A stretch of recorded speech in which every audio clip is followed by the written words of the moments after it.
మునగలు గట్టుపై సాగునీటి సమస్య విషయంలో రాజకీయ వివాదం రాజుకుంది. బోర్లలో సరిపడనంత నీరు లేదు, కాలువల నుంచి అందాల్సిన నీరు రాలేదు, నీళ్లు లేక పొలాలు ఎండిపోతున్నాయి. పొట్టగొచ్చిన కర్ర వాలిపోతుంటే రైతుల గుండెలు తరుక్కుపోతున్నాయి. సాగునీళ్లు ఇవ్వండి ప్రభు అంటూ రైతులు రోడ్డెక్కారు. సాగునీరు రాకపోవడంతో ఉమ్మడి వరంగల్ జిల్లాలో రైతులు కన్నెర్ర చేస్తున్నారు. సాగునీటి కోసం రైతులు రోడ్డెక్కారు. పంటల్ని కాపాడాలంటూ నిరసనలు చేస్తున్నారు. ఎస్ఆర్ఎస్పీ ప్రధాన కాలువ నుంచి ఆయకట్టు రైతులకు నీళ్లివ్వాలని గగ్గోలు పెడుతున్నారు. దేవరుప్పల దగ్గర సూర్యాపేట జనగామ ప్రధాన రహదారిపై రైతులు రాస్తారోకో చేపట్టారు. వారికి బీఆర్ఎస్ పార్టీ నాయకులు మద్దతుగా నిలిచారు.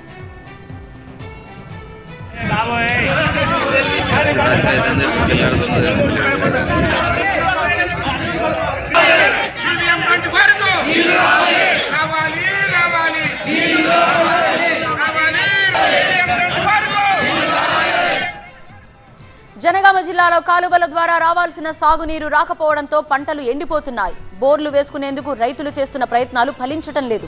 విషయం తెలుసుకున్న మాజీ మంత్రి ఎర్రబెల్లి దయాకర్ రావు పాలకుర్తి నియోజకవర్గంలో ఎండిపోయిన పంటల్ని పరిశీలించారు. బోర్లు వేస్తున్న రైతుల దగ్గరకు వెళ్లి బాధలు అడిగి తెలుసుకున్నారు.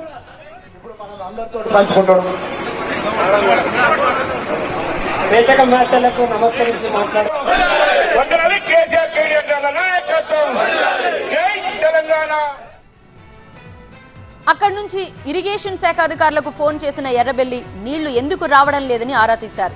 గతంలో లేని సమస్య ఇప్పుడెందుకు వచ్చిందని ప్రశ్నించారు. వెంటనే నీరు విడుదల చేసి పంటలు ఎండిపోకుండా చూడాలని సూచించారు. పోయినసారి మనం మంచిగా ఇచ్చాము, 4-5 నెలలు వచ్చి ఇప్పటికి ఏమైంది మరి?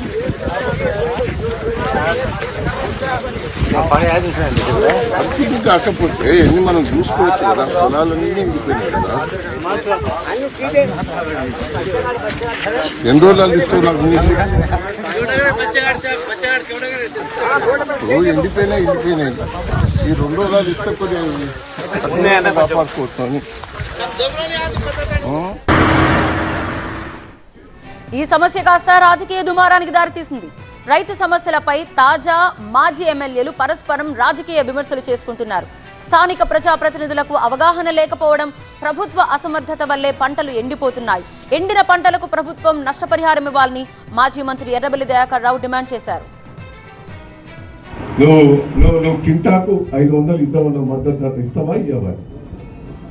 15,000 నువ్వు ఇస్తానన్నావు. రైతు బంధు మహిళలకు 2,500 ఇస్తానన్నావు. నీ స్కీమ్స్ మస్తున్నాయి. ఇంకా నిరుద్యోగ వృత్తి ఇస్తా అన్నావు. 2 లక్షల రుణమాఫీ అప్పుడు ఏమన్నావు? సోనియా గాంధీ బర్త్డే 9వ తారీఖు నాడే ఇచ్చేస్తానన్నావు. ఇప్పుడు ఏదో టూత్ పాలిష్ గా కొన్ని ఏదో ఇచ్చి 6 స్కీమ్స్ అన్న 420 ఉన్నాయి. 420 స్కీమ్స్ మీరు ఇవ్వాలి. దయచేసి కరెంటు వస్తలేదు, రైతు బంధు వస్తలేదు, నీళ్లు వస్తలేవు, తాగేందుకు నీళ్లు వస్తలేవు, ఇవన్నీ రెక్టిఫై చేయి. ఈ సమస్యపై స్పందించిన పాలకుర్తి ఎమ్మెల్యే యశస్విని రెడ్డి 2 రోజుల్లో నీళ్లు తెప్పిస్తామని నిన్న ప్రకటించారు. ఎవరూ ఆందోళన చెందాల్సిన అవసరం లేదన్నారు. నీళ్లు వస్తున్నాయని తెలిసే ఎర్రబెల్లి రైతులకు దగ్గరకు వెళ్లి హడావుడి చేస్తున్నారని ఆరోపించారు ఎమ్మెల్యే యశస్విని రెడ్డి. మరి ఎప్పుడు అయినా కానీ కాంగ్రెస్ ప్రభుత్వము రైతన్నలకి అండగా ఉంటుంది. మరి నీళ్లు కూడా నేను చెప్పిన విధంగా వస్తున్నాయి.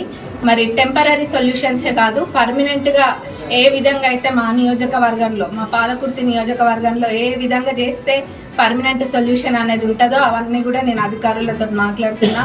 మీరు చూసినట్టయితే త్వరలోనే ఏదో ఒకటి వచ్చే ఎండాకాలం కల్లా కూడా అసలు ఇవేమి ఉండవు. పర్మనెంట్ సొల్యూషన్ అనేది తప్పకుండా నేను అది రెస్పాన్సిబిలిటీ నాది, నేను అది తప్పకుండా చేసి తీరుతా అని కూడా మా పాలకుర్తి ప్రజలందరికీ చెప్తున్నా. క్షమించాలని కూడా రైతన్నలందరినీ కోరుతున్నా. అది మన తప్పు కాకపోయినా వాళ్ళందరి రెస్పాన్సిబిలిటీ కూడా నాది కాబట్టి నేను ఆ బాధ్యతను తీసుకొని క్షమించాలని కోరుకుంటూ నీళ్ళు తప్పకుండా వస్తాయని మాటిస్తున్నాను.